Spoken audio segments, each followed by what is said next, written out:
Welcome to நல்ல queen லோக்ஸ். முருகப்பெருமானை சரணடைந்தால் என்ன நடக்கும்? மனிதனுக்கு இன்பத்தை காட்டிலும் துன்பம் வரும் வேளையில் தான் பலரின் உண்மை முகத்தை அவன் அறிந்து கொள்வான். அதேபோல் தான் கடவுளையும் அவன் மகிழ்ச்சியாக இருக்கும் தருணத்தை காட்டிலும் கண்ணீர் சிந்தும் நொடியில் தான் ஆத்மார்த்தமாக உணர முடியும். என்னதான் துன்பம் அனுபவிப்பது நம்முடைய கர்ம வினையாக இருந்தாலும் கடவுள் நம்மை கைவிடாமல் துணை நின்று கண்ணீர் துடைக்கும் பொழுது துன்பமும் கொடுத்தாய், என்னை கீழே விழாமல் தாங்கிக் கொள்ள உன் கரங்களையும் கொடுத்தாய். உன் கரங்கள் துணை இருக்க நான் எத்தனை பிரச்சனையும் கடந்து செல்ல தயார் என்ற தைரியம் பிறக்கும்.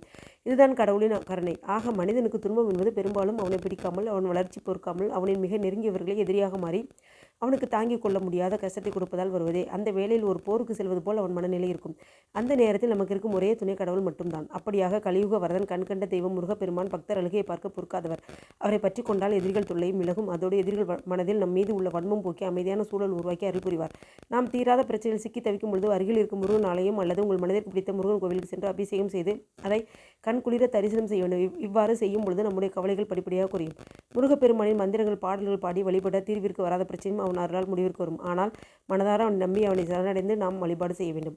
அப்படியாக வீட்டில் உள்ள பூஜை அறையில் முருகனுக்கு முன்பாக ஒரு அகல் விளக்கில் நெய் ஊற்றி வடக்கு பார்த்தவாறு தீபம் ஏற்றி முருகனின் சத்துரு சம்ஹார வேல் பதிகத்தில் இருந்து ஒரு பாடலை 3 முறை படிக்க வேண்டும்.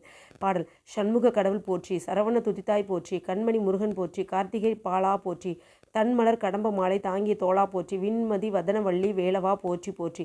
இந்த பதிகத்தை மனதார 3 முறை பாடி இறுதியில் கற்பூர தூபம் ஆராதனை காட்ட வேண்டும். இதை தினமும் செய்து வர உங்களின் எதிரிகள் உங்களை விட்டு விலகுவதோடு அவர்களுக்கு உங்கள் மேல் இருக்கும் வன்மம் முற்றிலும் தீர்ந்து பிரச்சனை அமைதி நிலைக்கு வரும். இந்த வீடியோ உங்களுக்கு பிடிச்சிருக்கும்னு நினைக்கிறேன். மறக்காமல் லைக் பண்ணுங்கள், ஷேர் பண்ணுங்கள், சப்ஸ்கிரைப் பண்ணுங்கள். தேங்க்யூ.